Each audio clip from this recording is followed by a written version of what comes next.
नमस्कार, जय हिंद, जय भारत। भारतीय अवाम ताकत दल अपने भारतीय भाई बहनों अर्थात अपने देश भारत की जनता अर्थात अपनी भारतीय अवाम से भारतीयता आधारित आपसी श्रद्धा, भारतीयता आधारित आपसी स्नेह, भारतीयता आधारित आपसी प्रेम, भारतीयता आधारित आपसी अखलाक मोहब्बत, भारतीयता आधारित आपसी सहयोग, भारतीयता आधारित आपसी सम्मान, भारतीयता आधारित आपसी एकता, भारतीयता आधारित आपसी भाईचारा तथा भारतीयता आधारित आपसी सद्भाव को समझने व उसे आत्मसात करके वैसा ही आचरण एवं व्यवहार करने हेतु और इसके पूरे देश में प्रचार प्रसार करने हेतु और इसकी अहमियत और महत्व को प्रत्येक देशवासी को समझाकर उसे अपनाते हुए वैसा ही आचरण एवं व्यवहार करने हेतु और प्रत्येक देशवासी को अपना ही भारतीय भाई बहन मानकर, समझकर, अपनाकर उनके साथ वैसा ही और उसी अनुसार आचरण एवं व्यवहार करने हेतु सतत, सदैव और हमेशा अदब के साथ, आदर के साथ अर्ज करता है, विनती करता है। भारत बंद लगभग उसकी क्या दुर्दशा हुई ये सभी को मालूम है। हालांकि झूठ बोलने वाले जो वो है जीएनपीसी, गांधी नेहरू परिवार चांदा चौकड़ी काकस, तो इस देश के लिए अभिशाप भी है और झूठ भी बहुत बोलती है। उसके सभी, राहुल से लेकर सभी उसके जितने भी नेता हैं, चमचे हैं, सभी झूठ ही बोलते हैं। और उसी प्रकार झूठ इन चीफ वो जो केजरीवाल भी झूठ बोलता है। तो वो सब ये दम भर रहते सफल रहा, सफल बिल्कुल नहीं रहा। भारत बंद नहीं, किसी ने कहा कि भारत बंद नहीं बल्कि भारत बुलंद रहा। तो भारत हमेशा बुलंद रहता है। भारत बुलंदियों पर न पहुंचे ये ताकतें हमेशा भारत के खिलाफ जो है वो सक्रिय रहती हैं। इसमें जो सबसे दुखद पहलू ये है कि ये जो ताकतें हैं जो अक्सर राजनीतिक दलों के वेश में हैं, ये भारत के खिलाफ है। बीजेपी की गद्दारी इसमें यह है, वो ये दिखाने की कोशिश करती है कि ये ताकतें मोदी के खिलाफ हैं। यही बीजेपी की सबसे बड़ी गद्दारी है। इन ताकतों का मोदी तो एक बहाना है। ये भारत के खिलाफ हमेशा से सक्रिय रही हैं। विदेशों से फंडिंग मिलती है, सब कुछ मिलता है भारत के खिलाफ। तो भारतीय जनता ताकत दल की जो चिंता है जो है इन ताकतों के कारण है। और बीजेपी इस तरह से उसको पेंट करती है, पोज करती है, दिखाने का प्रयास करती है कि ये मोदी के खिलाफ है। भारतीय जनता ताकत दल फिर स्पष्ट करना चाहता है कि मोदी तो एक बहाना है। मोदी के बहाने ये भारत के खिलाफ लंबबंद होकर के भारत को अस्थिर करना, भारत को जलाना, भारत को हिंसा में झोंकना, भारत की प्रगति को रोकना। जैसे बता रहे थे कि एक दिन के बंद का और इस तरह के आंदोलन का कितना आर्थिक नुकसान होता है। और पहले ही यह देश हमारा कोरोना के कारण जो है कितना आर्थिक नुकसान झेल चुका है, ये सबको मालूम है। तो देश भी झेलता है और इसकी सबसे बड़ी मार हमारे गरीब और मजलूम भारतीय भाई बहनों पर पड़ता है। ये सबसे उसका मार्मिक और दुखद पहलू है। तो बीजेपी की गद्दारी क्या है इसमें देश के खिलाफ, वो मोदी विरोध के रूप में पेश करना चाहती है।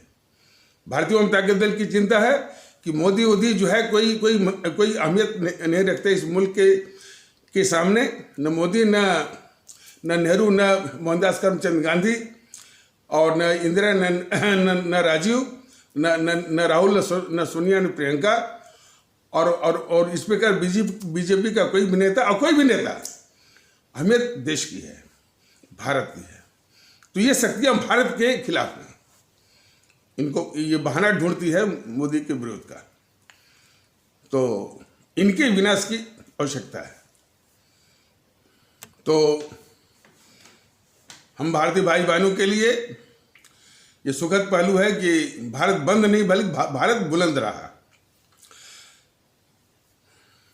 और फिर जो ये पुष्पेंद्र कुलश्रेष्ठ को देखा गया कि उसकी कोई एक स्पीच देखी गई, फिर वही इस्लामिक आतंकवाद।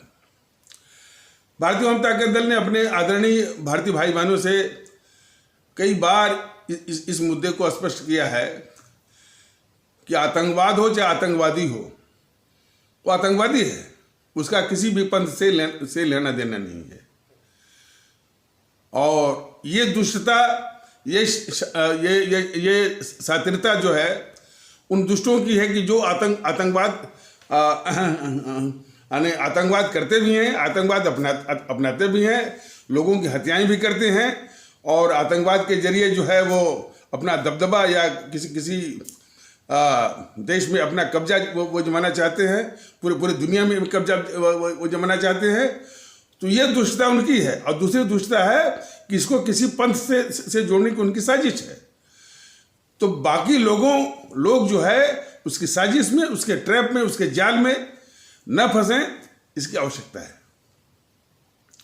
लेकिन पुष्पेंद्र कुलश्रेष्ठ जैसे लोग जो है उसी की साजिश का एक हिस्सा बन करके फिर वही उसी तरह के मंसूबों को पूरा करते हैं। तो आतंकवाद होता है, उसका किसी भी पंथ से कुछ भी लेना देना नहीं। ये दुष्टता उन समूह की है कि वो अपने इस नरसंहार को, आतंकवाद को, हिंसा को वो किसी पंथ से जोड़ करके उसको ढाल के रूप में इस्तेमाल करना चाहते हैं। कभी जिहाद का नाम दे देंगे, कभी वो नाम दे देंगे, कभी इस्लाम का नाम दे देंगे। और पुष्पेंद्र कुलश्रेष्ठ जैसे लोगों को भी ये मालूम होना चाहिए कि जिस तरह से या आतंकवाद को इस्लाम से जोड़ते हैं, और ये बहुत बड़ी गलती है। और जब यही राहुल वगैरह जो है हिंदू आतंकवाद कहता है, तो वो भी उतना गलत है कि नहीं है, जरा वो बता दें। भारतीय जनता दल कहता है कि आतंकवाद को इस्लाम से जोड़ना, आतंकवाद को हिंदुत्व से जोड़ना, या किसी भी पंथ से जोड़ना, या खालिस्तान को जो है वो सिख पंथ से जोड़ना, ये निहायत गलत है। ये समाज विरोधी भी है और भारत विरोधी भी है। और इसकी सावधानी हर एक भारतीय भाई बहन को करनी होगी। और पुष्पेंद्र कुलश्रेष्ठ जैसे लोगों को सिखाना होगा और उनको रास्ते पर लाना होगा।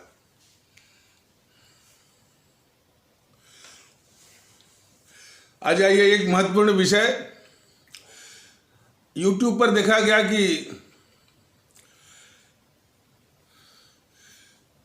वो राजनीतिज्ञों का,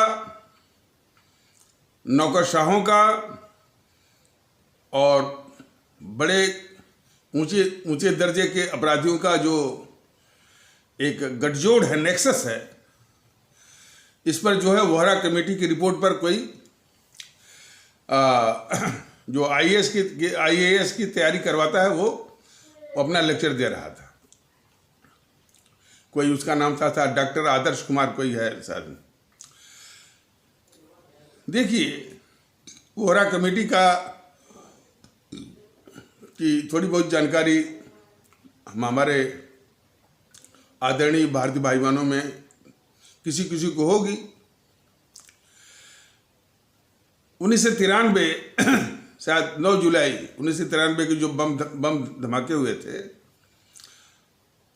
उसके बाद जो है एक कमेटी बनाई गई और गृह सचिव थे NN वोहरा।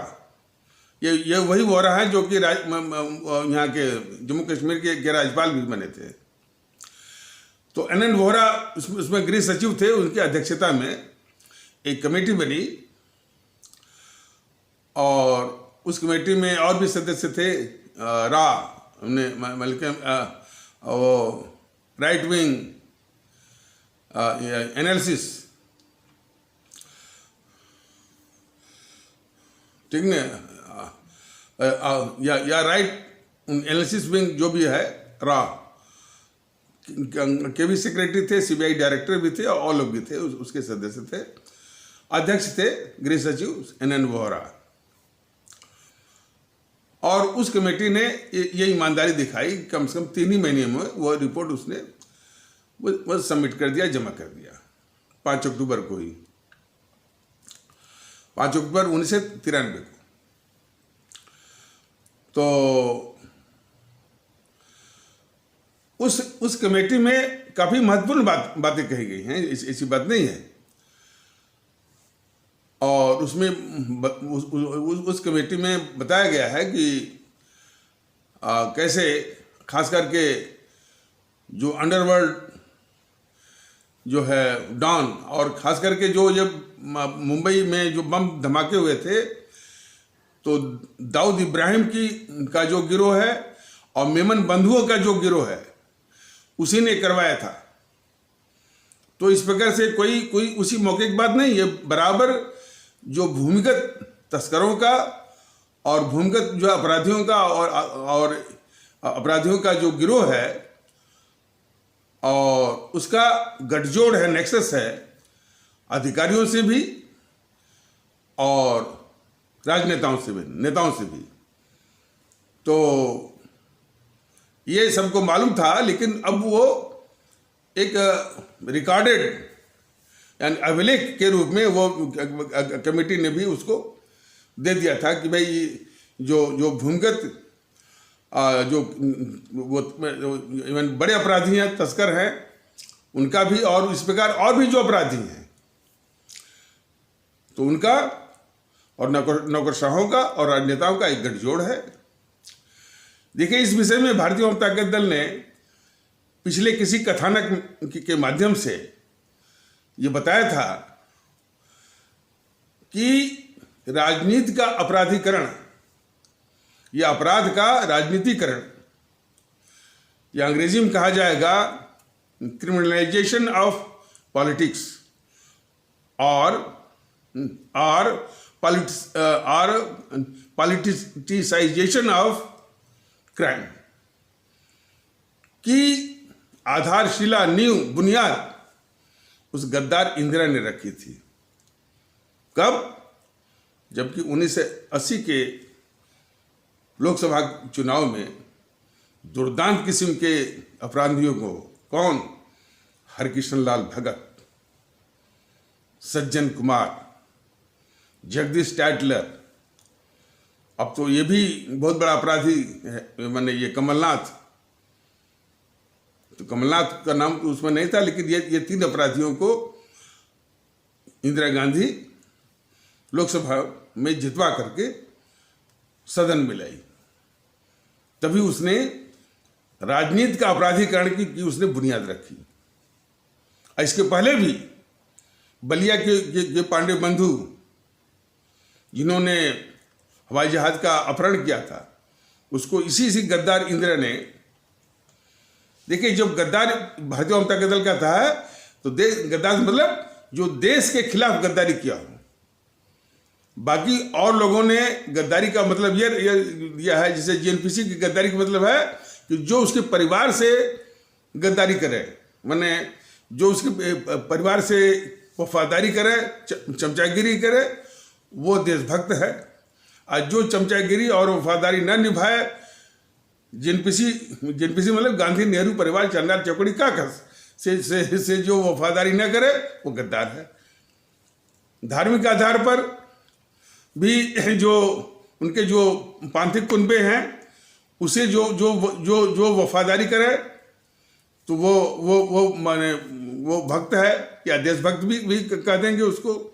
और उस पांथिक कुनबे से जो वफादारी न करे तो उसको गद्दार कहते हैं।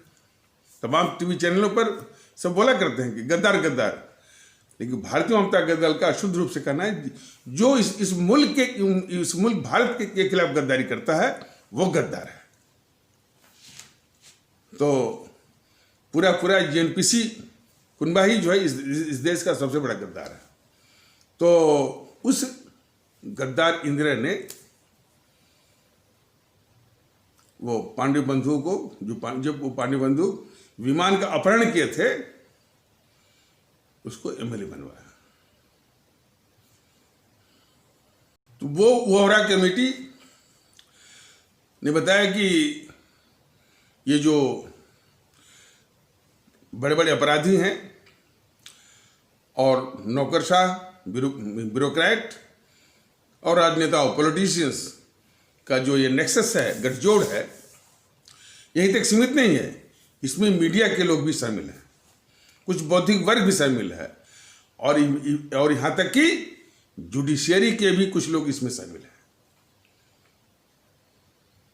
बताया था उसने। और बात यहीं तक नहीं थी, इस कार्टेल का, इस सिंडिकेट का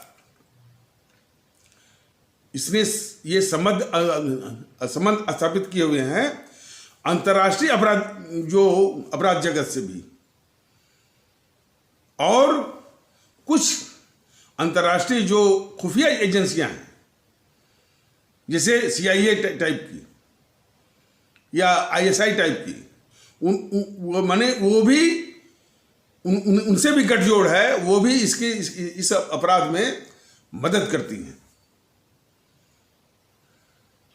और ये जो अपराधियों का जो गिरोह है, खास करके बड़े बड़े जो इस तरह से धंधे, रियल इस्टेट में जो है, यानी बेशकीमती जो ज़मीनें हैं शहर के अंदर, और जिस पर वो कहीं कहीं हमारे गरीब और झुग्गी झोपड़ी वाले बसते हैं, कैसे वो अपने इसी गठजोड़ का, जिस गठजोड़ में माने प्रभावशाली नौकरशाह हों, प्रभावशाली राजनेता हों, न्यायपालिका के भी लोग हों, मीडिया के लोग भी हों, बौद्धिक हो, उनके प्रभाव से वो ज़मीनें जो है खाली करा करके इन अपराधियों को उपलब्ध कराई जाती हैं और धंधे चलाए जाते हैं। ये एक नमूना उन्होंने बताया था। तो वो डॉक्टर आदर्श कुमार बता रहे थे कि इस पर ईमानदारी से अमल नहीं हुआ। सवाल इस बात का है कि ब्यूरोक्रेसी में मैं भी रहा हूं और उसकी मानसिकता को बड़े हर तरह से मैंने उसको देखा है।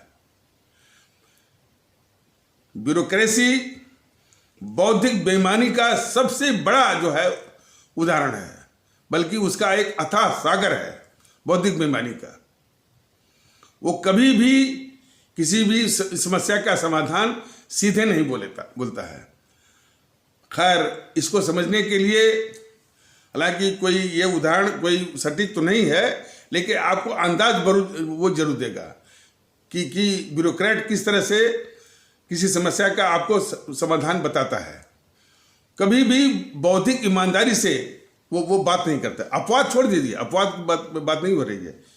सामान्य रूप से जनरल ब्यूरोक्रेट ये वैसे ही है कि हालांकि एक माने किस्सा है, उस किस्से से काफ़ी एक सीख मिलती है, एक लेसन मिलता है, एक मॉरल माने टीचिंग मिलती है। किस्सा ये है कि जिसमें जमींदारी उन्मूलन हो गया था या नवाबी चली गई और राजाओं का ठाट बाट चला गया, तो इसी प्रकार एक राजा का जब चला गया तो उसके पास एक हाथी था। तो अब उसकी चिंता थी कि भाई ये हाथी मैंने कैसे पाला जाएगा। अब तो वो संसाधन रहा नहीं, तो किसी ने उसको सलाह दिया कि आपके अधीन जो कुछ गांव है ना, तो एक गांव को सौंप दीजिए, वो गांव वाले उसको पालेंगे।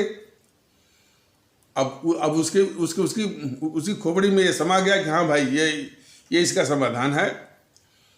तो गांव वालों को बुलाया कि गांव वालों, ये हाथी जो है तुम लोगों को सौंपी जाती है, तुम उसको खिलाओ पिलाओ पालो, लेकिन एक बात का ध्यान रहे कि कोई ये नहीं कहेगा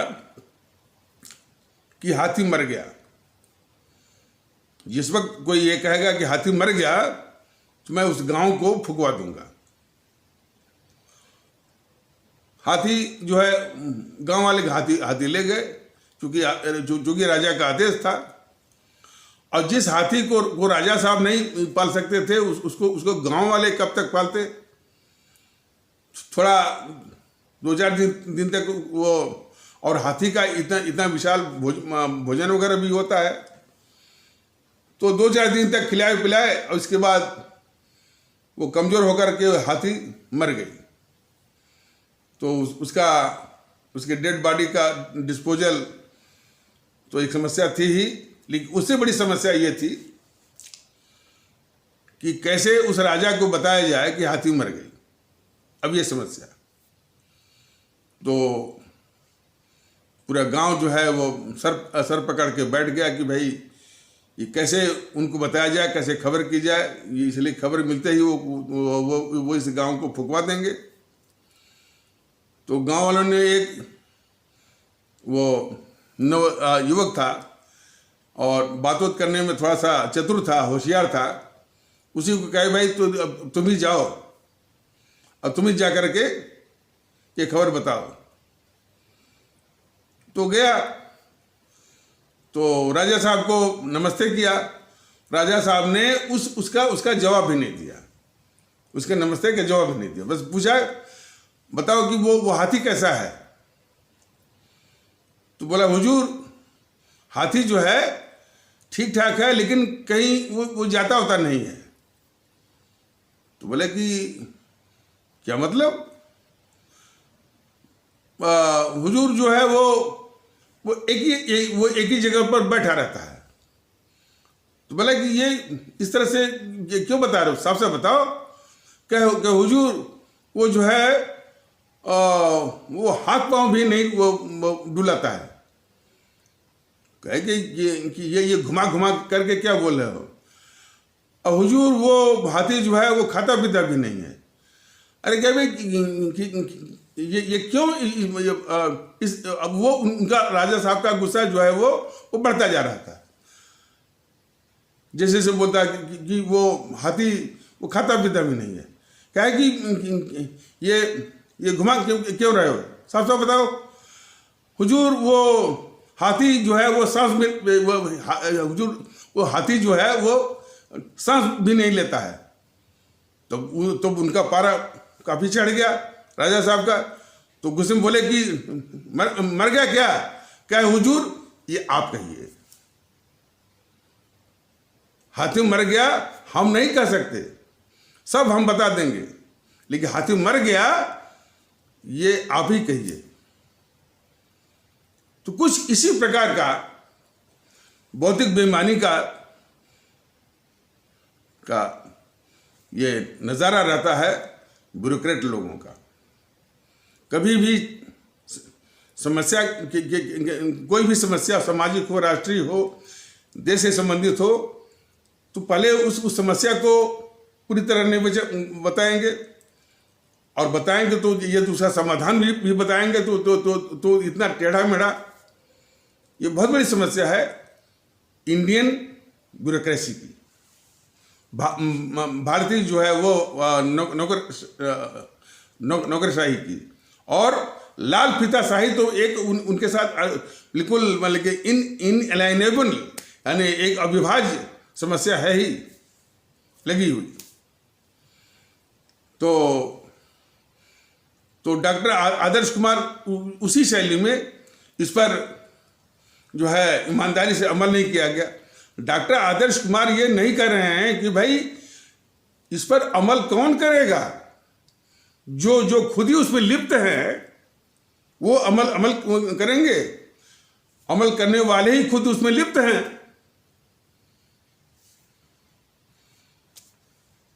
तो फिर वो कह रहे थे कि उसमें वो वोरा साहब ने जो है ये संस्तुति दी थी, रिकमेंडेशन दिया था कि एक फास्ट ट्रैक, बस यही इसे फास्ट ट्रैक कोर्ट है, फलाने हैं ढिकाने हैं, और क्रिमिनल जस्टिस सिस्टम को स्ट्रेंथन करने की आवश्यकता है, उसको मजबूत करने की आवश्यकता है।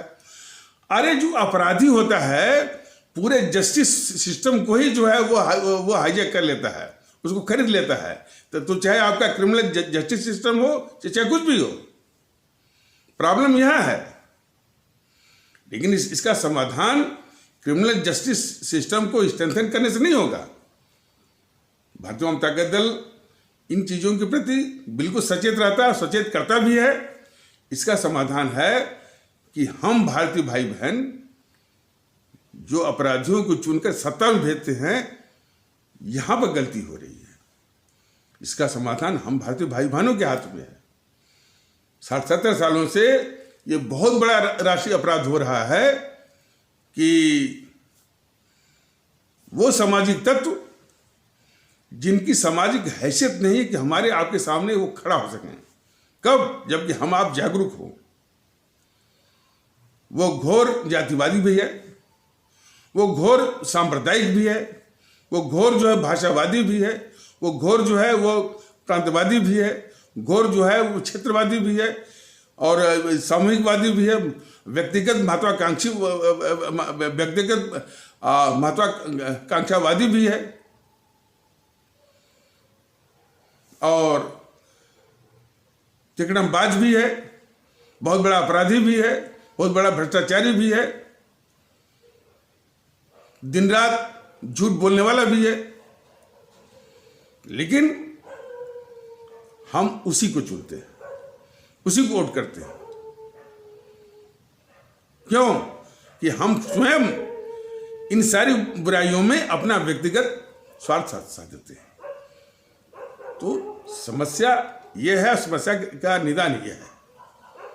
भारतीय जनता दल यही कहता है कि जब तक पात्र लोग, अवाम परस्त लोग, मुल्क परस्त लोग सदन या सत्ता में नहीं जाएंगे, वही जाकर के जो गंदगी, जो बुराई पूरी व्यवस्था में फैलाई गई है और उनको भी सफाई करने में बहुत ताकत लगेगी, बहुत ऊर्जा लगेगी और बहुत समय लगेगा।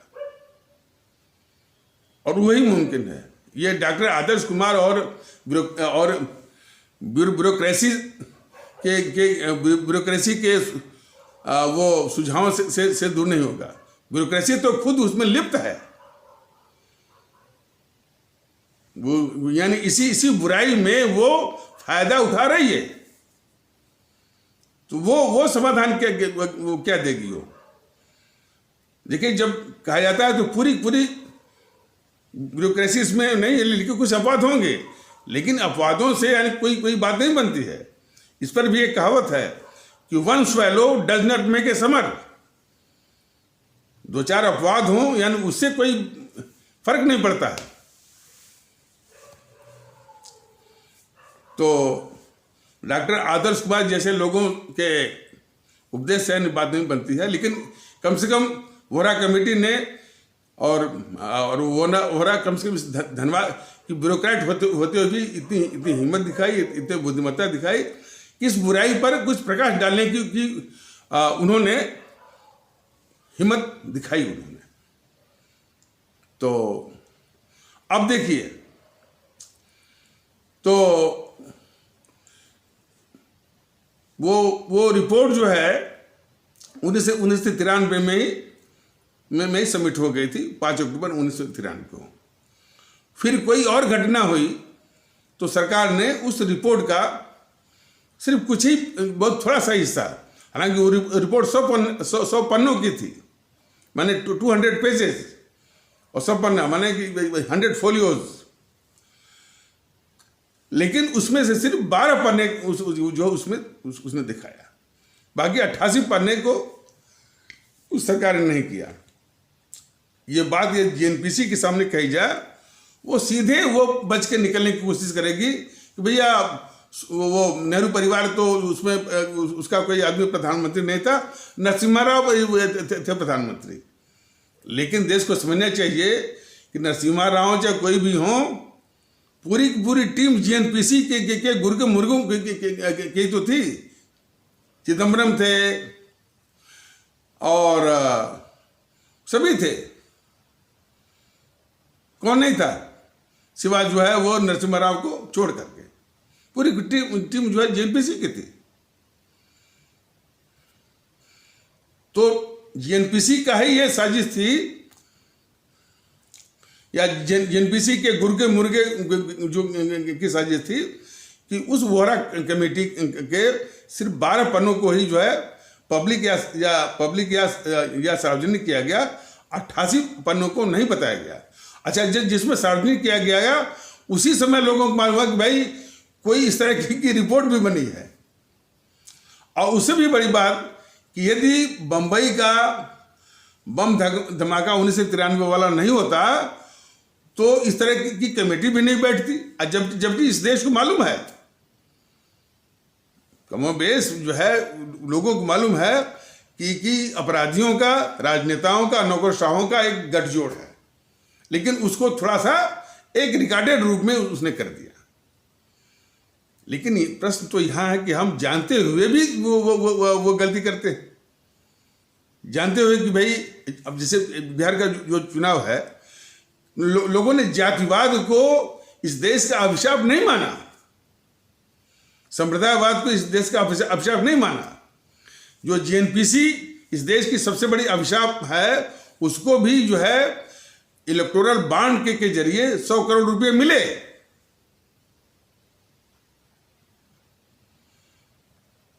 तो समस्या यह है कि जानते हुए भी इस तरह की गलती करना वो सबसे बड़ा अपराध है।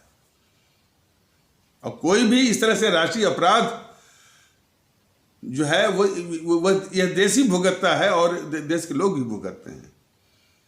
इस चीज को समझें। आज जो जिन लोगों ने इस जेएनपीसी को 55 सांसद जो चुन के भेजा है, वो कितना बड़ा राष्ट्रीय अपराध किया हुआ है।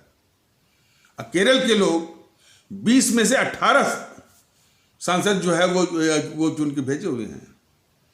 बहुत दुख होता है। तो खैर, देश में एक बहुत प्रयास करना होगा, अभियान चलाना होगा और भारतीयता की बात सबको बतानी होगी कि माहौल भारतीयता का होना चाहिए। और लेकिन एक सावधानी इसमें बरतनी है कि अभी तो भारतीयता की बात भारतीय जनता दल कर रहा है, लेकिन इसका प्रचार कोई मुंह से होना ठीक नहीं है। ये मन में होना चाहिए, स्वभाव में होना चाहिए, संस्कार और आदत में होना चाहिए, स्वतः, जिसको कहते हैं ऑटोमेटिक। जितना ही ये इसमें समा जाएगा उतना ही लाभकारी होगा। लेकिन यदि ये विज्ञापन में चला गया, पोस्टरबाजी में चला गया और दिखावटी और पाखंड का शिकार हो गया, तब तो इसका सत्यानाश हो गया। तो भारतीयता जो है, एक तो वो अपनाने की एक ललक, इच्छा, और दूसरे हमारे स्वभाव में आना चाहिए, हमारी आदत और संस्कार में आना चाहिए भारतीयता की। अब भारतीयता का जो भाव यही है कि पूरे देश के लोग हमारे अपने ही भारतीय भाई बहन हैं। कोई दूसरा विचार नहीं करना है कि वो किस संप्रदाय का है, किस जाति का है, कौन सी भाषा बोलने वाला है और किस प्रांत का रहने वाला है। सभी लोग अपने भारतीय भाई बहन। तो हमारा व्यवहार, आचरण, उससे सहयोग, सम्मान, सब कुछ अपना ही भारतीय भाई बहन मान करके करना है। और उसी के आधार पर मुल्क परस्ती माने अपने मुल्क से मोहब्बत और अपने अवाम से मोहब्बत, अपने भारतीय भाई बहनों से मोहब्बत, और उनको अपने भारतीय भाई बहन का और साथ ही साथ भारतीय नागरिक का की इज्जत करना, प्रतिष्ठा बख्शना। यही बात सिखाता है भारतीय अवाम ताकत दल।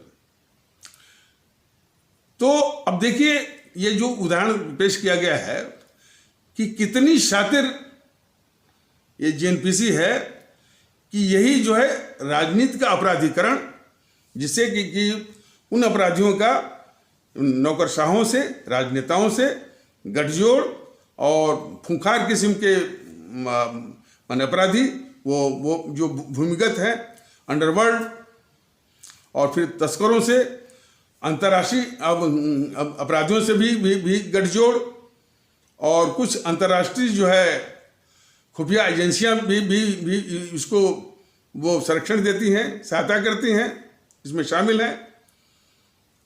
और इसमें एक बौद्धिक वर्ग भी शामिल है मीडिया के लोग भी शामिल हैं और कुछ न्यायपालिका और उच्च न्यायपालिका के सदस्य भी इसमें शामिल हैं। तो कितना बड़ा अभिशाप है इस देश का। कहना यह है कि मोदी जी को यह सब मालूम है कि नहीं मालूम है, और इतनी खतरनाक जीएनपीसी, गांधी नेहरू परिवार चंदा चौकड़ी काकस, जो कि हमेशा देश के खिलाफ, भारत समाज के खिलाफ, हमेशा ये जो है इसके तमाम पाप हैं और घिनौनी वो करतूते हैं। ये तो छिटपुट कुछ ऐसा आ जाता है, भारतीय जनता दल इसका वर्णन करता रहता है, लेकिन ये फलीभूत तब होगा कि हमारे भारतीय भाई बहन इस जीएनपीसी को इस देश का शत्रु समझें, इन कम्युनिस्टों को भी इस देश का शत्रु समझें।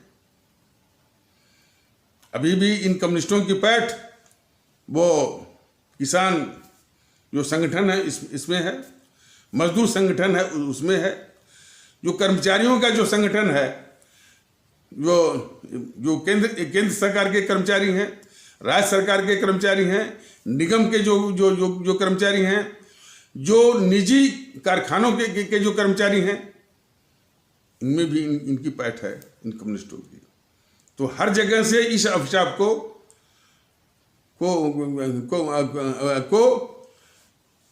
मिटाना होगा, हटाना होगा, इसका विनाश करना होगा। तब जाकर इस मुल्क में शांति आएगी, सुकून आएगा, सद्भाव आएगा, भारतीयता का माहौल मुमकिन है। लेकिन ये बीजेपी सिर्फ जीएनपीसी को एक विरोध पक्ष के पार्टी के रूप में ही पेश करती है, जो इस देश का सबसे बड़ा अभिशाप है। और अब बताइए कि चीन के मामले में चीन के ही पक्ष में बराबर ये बोलता रहा, और ये भी साबित हो गया कि भाई कि यह जो जीएनपीसी चीन से पैसा लेकर के ऐसा कर रही थी, राजीव गांधी फाउंडेशन के जरिए रिश्वत लेकर के।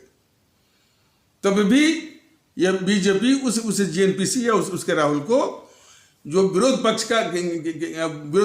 के नेता के रूप में ही वो मानती है, कभी कभी पप्पू भी मानती है, और ये चैनल वाले भी, मीडिया वाले भी। तो इस प्रकार ये चैनल वाले, मीडिया वाले भी इस देश के शत्रु हैं, गद्दार हैं।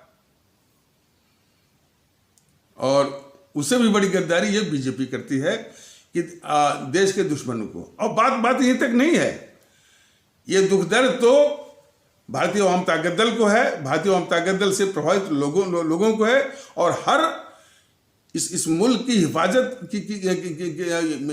के लिए चिंता करने वालों को है, और हर मुल्क परस्त को है।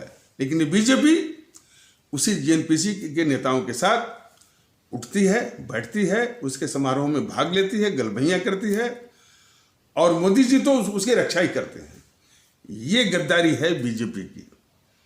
तो जो राष्ट्रवाद के नाम पर जो इसने छला है और वोट बटोर रही है, तो हमारे भारतीय भाई बहन बिल्कुल अच्छी तरह से समझ लें कि कितनी बड़ी ये छली और कपटी और धोखेबाज है ये बीजेपी इस मुल्क के लिए।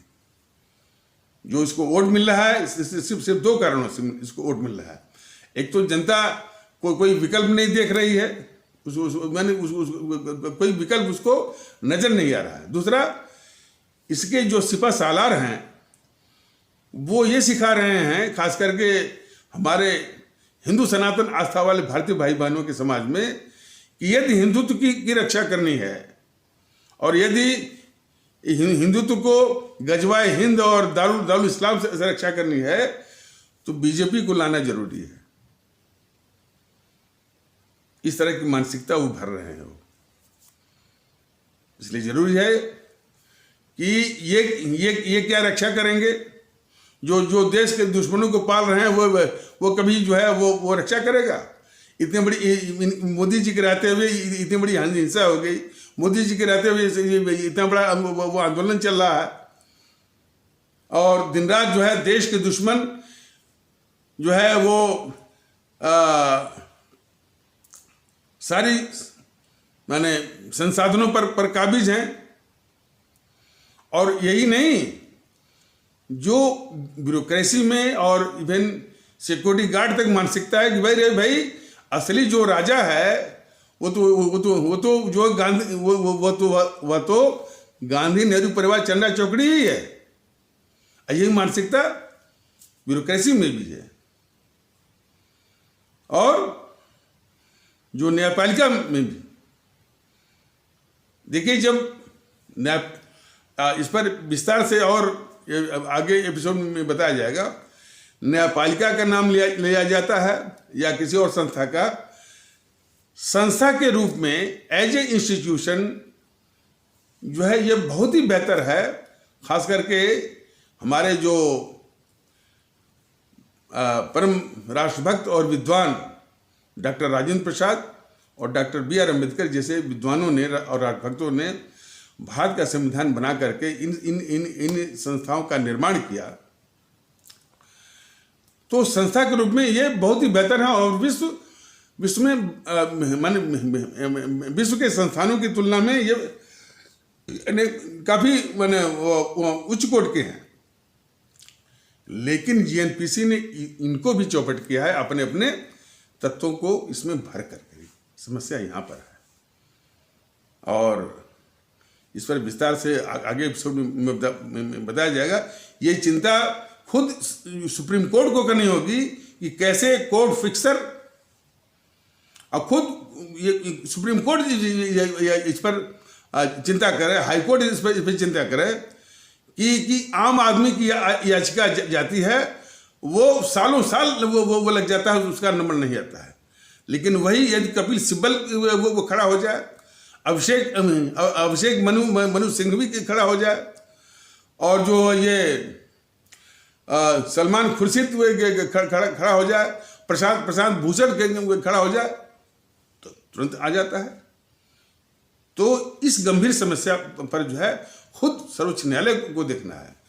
और काफी ये चर्चा में था कि सुप्रीम कोर्ट फिक्सर के चंगुल में है और सुप्रीम कोर्ट को कोई इस पर भी विचार करना चाहिए कि जब वो एक आतंकवादी अफजल गुरु के लिए जो है रात के 12 बजे खुल रही है, तो क्या आम आदमी के लिए भी खुलती है? और वो जो घटना है सुप्रीम कोर्ट सहित पूरी न्याय व्यवस्था पर, पूरे देश पर एक कलंक है। तो ये सारी बातें हैं जो कि खुद एक आत्मचिंतन, आत्ममंथन करने की आवश्यकता खुद उस संस्था को है। तो इसको आलोचना के रूप में नहीं, ये चिंता है भारतीय वाम ताकत दल की। तो खैर इन्हीं आवश्यक शब्दों के साथ इसी आवश्यक परिचर्चा को यहीं पर विराम दिया जाता है। तब तक के लिए नमस्कार, जय हिंद, जय भारत।